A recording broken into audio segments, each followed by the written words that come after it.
beberapa penyebab seseorang itu masuk ke dalam neraka. Hidup ini kan surga, yang tujuan kita itu kan mencapai ridha Allah. Kalau ridha Allah itu tercapai, berarti imbalannya adalah surga. Nah, jadi kita juga harus tahu orang itu masuk neraka karena apa. Nah, ndak do masuk surga. Nah, ini ada beberapa yang menyebabkan seseorang itu masuk ke dalam neraka. Yang pertama adalah bid'ah. Bid'ah ini adalah sesuatu yang diada-adakan dalam hal ibadah. Dalam hal ibadah, ingat ibadah. Ibadah itu termasuklah yang dalam rukun Islam ya. Salat, puasa, zakat. Tapi kalau misalnya HP, kalau uang dulu kan enggak pakai HP. Nah, kalau kamu pakai HP, itu namanya bid'ah. Bukan bid'ah itu. Karena itu bukan dalam hal ibadah. Nah ya. Jadi sesuatu yang diada-adakan, misalnya di zaman Rasul, zaman sahabat, itu ada sholat 2 rakaat sebelum subuh. Nah, itu sunnah ya. Tapi ada orang yang sholat sunnah 2 rakaat setelah subuh.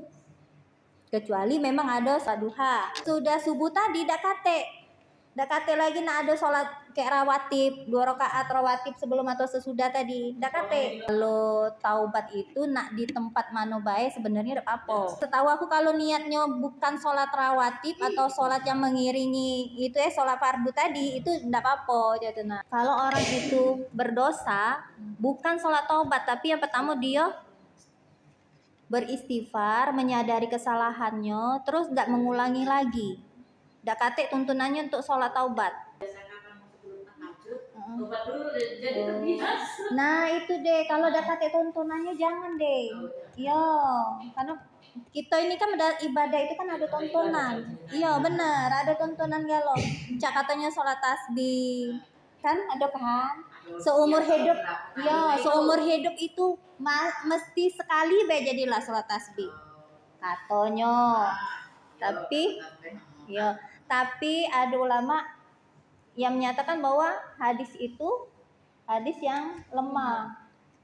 Nah, jadi kita tuh yang jelas-jelas baik, yang untuk ibadah itu memang yang jelas-jelas baik. Sesuatu yang kita ngerasa itu sebenarnya sudah mutlak dan kita menganggap itu adalah hadis sahih. Ternyata itu cuman hadis lemah dan palsu. Jadi banyak niat yang kita nyangkut itu tuh hadis sahih tapi bukan.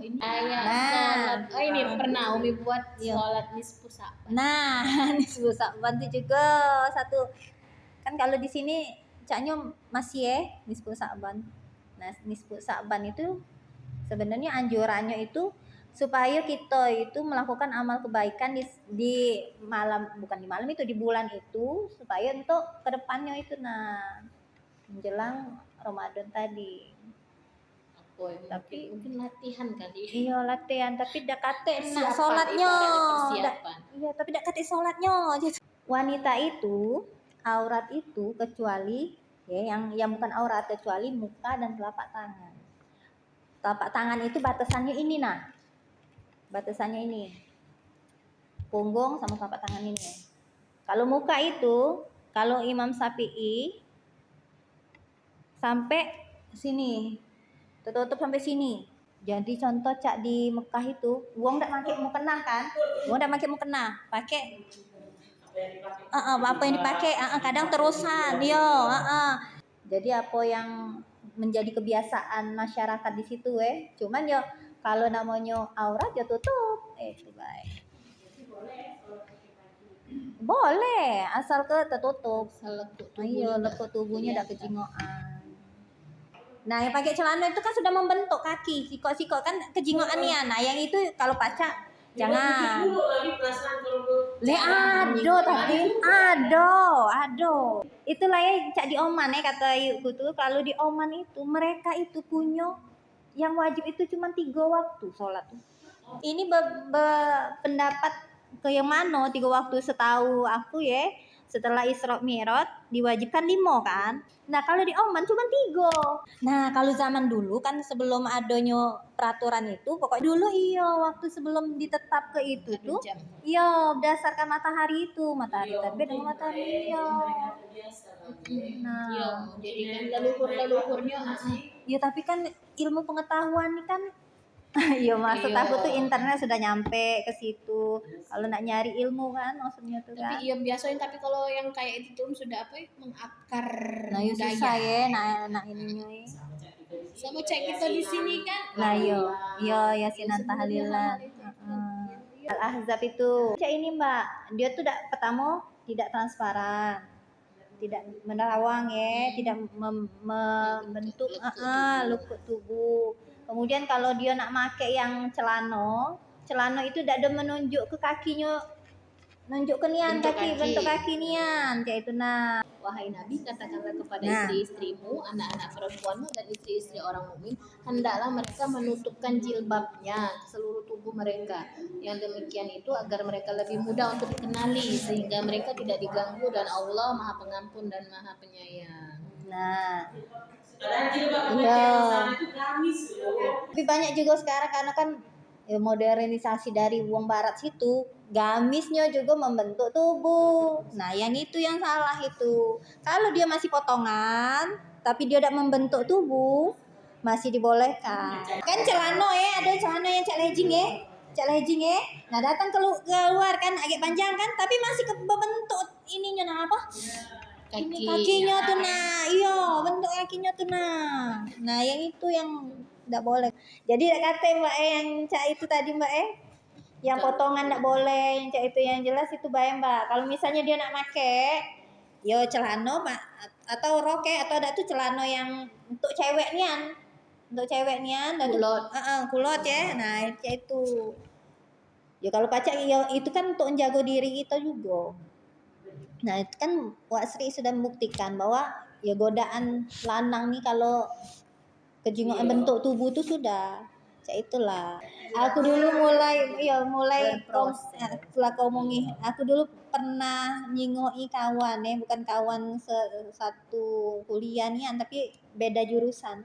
Nyingok ya Allah cantik nian wong itu pakai gamis pakai jilbab panjang. Aku pengen aja itu ujung-ujungnya jualan buku dapat apa namanya dapat taruhlah ininya pinyo belilah aku jubah satu sama rok siko. Jadi cuman itulah gantiin celana papa tadi, kemejanya tetap, roknya cuma siko.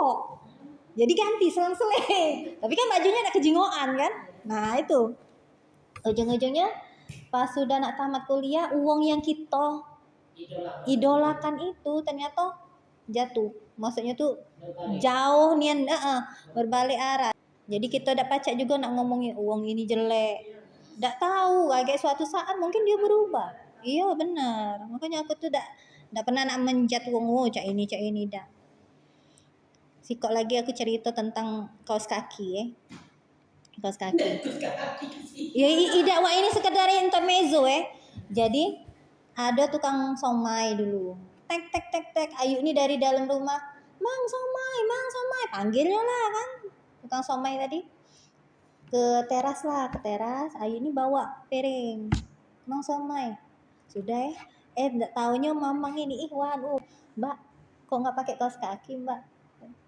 Aku tuh dengar di belakang, di balik kaca. Ayu aku yang keluar dewean. Tek.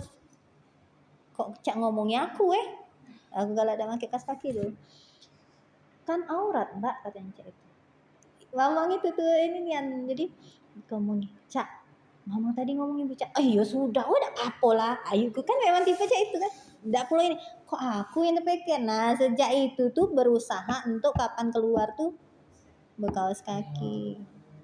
Karena kadang hidayah itu nyampenya bukan dari keluarga kita, dari uangnya sekitar. Kadang yang kita jalan cuma nengok nah cak itu sama baca aku mulai begamis berok bukan karena diri kita tapi Allah tuh nunjuk ada uang yang cak ini. Kau seneng enggak cak ini cantik kan? Nah cak itu ternyata memang cantik lah uang yang yang tertutup dibandingkan wong yang cuman sebagian lah. Karena ini kita dapat cak nak ngejat wong ini cak ini, tapi kayak kita cak itu berdoa baik semoga kita istiqomah lah. Iya. Iya iya. Iya. Tapi memang harus dicas ya Umi. Casnya tadi ya berkumpul dengan uang-uang. Iya.